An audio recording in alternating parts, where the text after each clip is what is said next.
утро. На телеканале «Россия» продолжают «Вести Чувашия». В студии Дарья Паскарюк. Здравствуйте. На календаре среда, 13 декабря. Медицинские организации Чувашии укомплектованы врачами, которые оказывают помощь в амбулаторных условиях на 75,5%. Обеспеченность специалистами ФАПов примерно на том же уровне – 76%.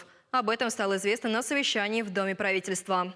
Показатели Чувашии по укомплектованности медорганизаций чуть выше средних по России, отметил профильный министр. Однако в республике все равно прослеживается кадровый голод в отрасли. Утолить его власти пытаются за счет целого комплекса мер соцподдержки. Это и компенсационные выплаты, и ипотечные кредиты на льготных условиях, и возможность в первоочередном порядке получить места в дошкольных и образовательных учреждениях. Другой путь решения кадровой проблемы – целевая подготовка. С 2014 года Минздрав Чувашии заключил почти 2300 договоров на обучение будущих медицинских работников. С 2020 года увеличена контрольная цифра приема в Чебоксарский медицинский колледж Минздрава Чувашии по направлению подготовки для обучения по образовательным программам среднего профессионального образования за счет средств республиканского бюджета Чувашской республики до 250 человек. Представляют стипендии обучающимся по целевым договорам в образовательных организациях, реализующих программу высшего образования. То есть стипендии студентов в размере 3000 рублей, а ординатов в размере 5000 рублей.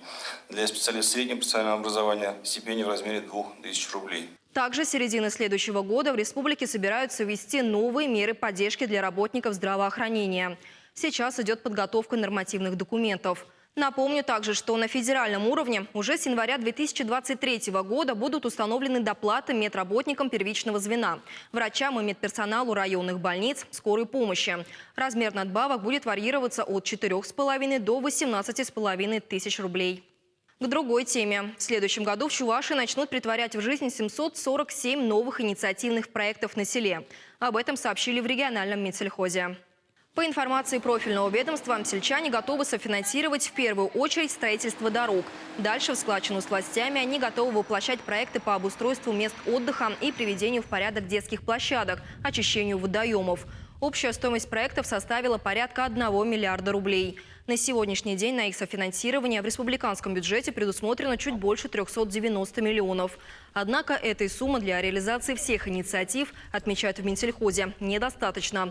Свыше 340 миллионов планируется изыскать при первом уточнении бюджета. Чувашская красавица России. За этот титул боролись представительницы из 21 региона страны.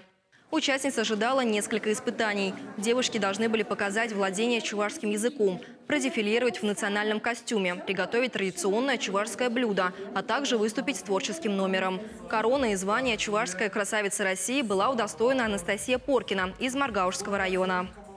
Таковы вести к этому часу. Желаю вам продуктивного дня. Оставайтесь на телеканале «Россия».